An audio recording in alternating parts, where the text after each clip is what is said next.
তাহলে খরচও করবেন।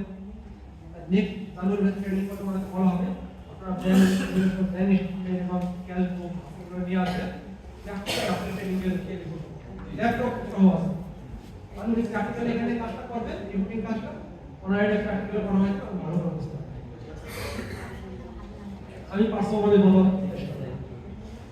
ভাই ডিজিটাল ক্যাশ বুক, এখানে দেখেন ডিজিটাল ক্যাশ বুকের ক্লোজিং ব্যালেন্স, আর আমরা কিছুক্ষণ আগে আলাপ করলাম রিপোর্টের বিষয়, রিপোর্টের যে ক্লোজিং ব্যালেন্স, এখানে একটা বিষয় দেখেন মজার বিষয়, source and use of fund. এই রিপোর্টের ক্লোজিং ব্যালেন্স, তারপরে টিআরএস ব্যাংক রিকনসিলিয়েশনের ক্লোজিং ব্যালেন্স, ক্যাশ বুকের ক্লোজিং ব্যালেন্স সবগুলো বিকাশ সেম হবে, কোনো ডিফারেন্স হবে না। কারণ হচ্ছে কি ক্যাশ বুকে ফান্ড পাবেন, ওখান থেকে খরচ করবেন, খরচ করার পরে আমার ব্যালেন্স কত হাতে অথবা ব্যাংকে থাকবে, এটা এখানে থাকবে। রিপোর্টিংও একই অবস্থা, ফান্ড কত পেয়েছেন, কত খরচ করছেন, ক্লোজিং ব্যালেন্স কত আছে। তারপর ব্যাংক রিকনসিলিয়েশন এক, আমি ব্যাংকের ক্লোজিং ব্যালেন্স দিয়ে আমি এখানে ব্যাংকের চার্জ কত কত হলো এটা যোগ করলাম, তারপরে কতগুলো চেক ইস্যু করলেন, কিন্তু ওই মাসেই ব্যাংক থেকে ক্লিয়ারেন্স হয় নাই, এই চেকগুলো বিয়ে করলেন, বিয়ে করার পরে যে ব্যালেন্স থাকবে এই ব্যালেন্স ক্যাশ বুকে ক্লোজিং ব্যালেন্স দিতে হবে, এই বুকে ক্লোজিং ব্যালেন্স দিতে হবে।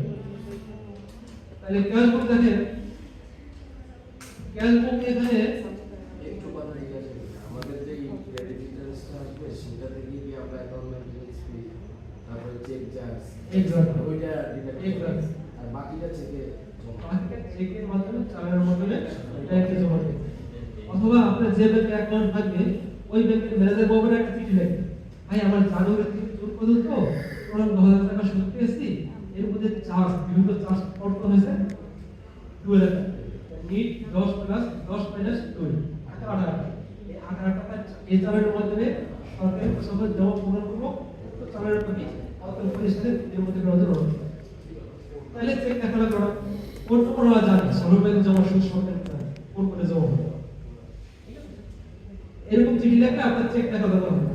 আর চিঠি না লেখেন তাহলে চেক লেখলে লিখে চালান, আপনি নিজেরা চালান করবেন, এই চালান করে ব্যাংকে জমা দিবেন, দুটি পাই। কোন ব্যাংক চার্জ না ব্যাংক ইন্টারেস্ট রিপোর্টিং এ দেখা যাবে না, ক্যাশ বুকে লেখা যাবে না, ব্যাংক চার্জ বা interest with TRS bank reconciliation statement থাকে। এখন ক্যাশ বুক দেখেন, ক্যাশ বুকে প্রথমে দেখা আছে ওপেনিং ব্যালেন্স, ওপেনিং ব্যালেন্স যেহেতু আপনাদের প্রথম মাস আপনি কোনো ব্যালেন্স ছিল না, এতে লিখুন ওপেনিং ব্যালেন্স চেক করবেন না, জিরো লিখবেন। সাধারণত ওপেনিং ব্যালেন্স হয় কোন মাসের ক্লোজিং ব্যালেন্স, কারেন্ট মাসের ওপেনিং ব্যালেন্স।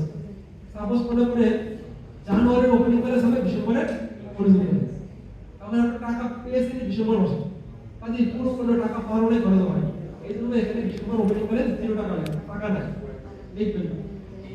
এরপরে দেখেন ফান্ড ফান্ড পেলে আপনার একটা অ্যাকাউন্টে যেতে লাইফে তার বিষয়টা ভালো বুঝতে পারতে, এরকম টাকা দেওয়া হয় আপনার অ্যাকাউন্টে, তো তখন ফান্ড পেয়ে ফান্ড পেলে কি হয় একটা ভাষা করতে হয় ক্রেডিট হয়েছে, ক্রেডিট হয়েছে মানে জমা হয়েছে, ক্রেডিট হয়েছে ফরম্যাটও আছে, এই ভাষা বানাতে হবে, আমরা ট্রেডিং সময় ফরম্যাট অ্যাকাউন্টে জমা হবে, তখন লেখা হবে in the amount received from him, মানে প্রত্যেক কারণে ইউনিট ওখানে লেখা নিয়ম পরিমাণ ওদের থেকে দেওয়া হবে, আপনাদেরকে ব্যাংক ম্যানেজার অগ্রিমেন্ট থেকে দেওয়া অ্যাডভাইস দেওয়া হবে, কপি আপনাদের দেওয়া হবে, যে নিয়ম থাকবে, নিয়ম নম্বর তারিখ থাকবে। তো এখানে লেখা হবে ক্যাশ বুকে টাকা মিলে লেখা হবে আপনি কয় তারিখে টাকাটা ব্যাংক ইন হবে, ওই তারিখ ডেটের ঘরে তারিখ থাকে। সাপোজ মনে করেন আমাদের কাছে ওদের থেকে বিনি মহোদয় ব্যাংক বরাবর একটা অ্যাডভাইস দেন আজকে তারিখ, আজকে হচ্ছে 9 তারিখ, কিন্তু ব্যাংক করলো কি আগামীকাল আমাদের অ্যাকাউন্টে টাকাটা ট্রান্সফার করবে, তাহলে একদিন পরে ইন হলো আমাদের অ্যাকাউন্টে, তাহলে ক্রেডিট প্রসেস ডেটটা হবে যে দিনে ইন হয় অ্যাকাউন্টে টাকা যোগ হবে, ওই দিনে date process cash book post এক ডেট রাখতে হবে, যে তারিখে ব্যাংকে টাকা জমা হবে ওই জমা তারিখে ক্যাশ বুকে বাম পাশে দেখে এখানে ক্রেডিট প্রসেস ডিফারেন্স দেবেন, এখানে দেখবেন ফান্ড অ্যাকাউন্ট মানে ফান্ড ছেড়ে ব্যাংক সম্পর্ক করে অ্যাকাউন্টের সাথে দেখে অ্যামাউন্ট অ্যাকাউন্ট প্রসেস করতে হবে।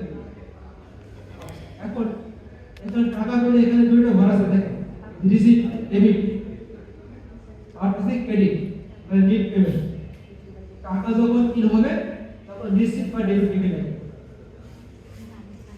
দেখলে এই ব্যালেন্সের সাথে যোগ হয়ে যাবে। আবার যখন টাকা পাওয়ার পর আপনি পেমেন্ট দেবেন তখন একটা করে প্রত্যেকটা পেমেন্টের এগেইনস্টে একটা করে ডেবিট পয়সা নেওয়া হবে, অ্যাকাউন্টের সাথে ডেবিট করা হবে।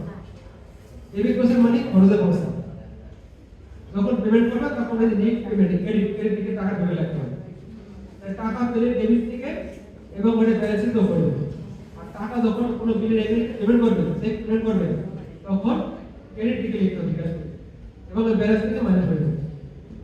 মাইনাসের পরে ব্যালেন্স অবশিষ্ট ব্যালেন্স এখানে আসবে। তাহলে ক্যালকুলেট কি হবে? ক্যালকুলেট করতে ফান্ড পাবে, দেন কি করবে? পেমেন্ট করবে। এই মিজান, আপনি কয় ঘন্টা ধরে ক্লাস নেবেন? আমারটা শেষ। এইটা বুঝাতে কি 1.5 ঘন্টা লাগে নাকি? ডিজিটাল ট্রানজাকশন আমি সংক্ষিপ্ত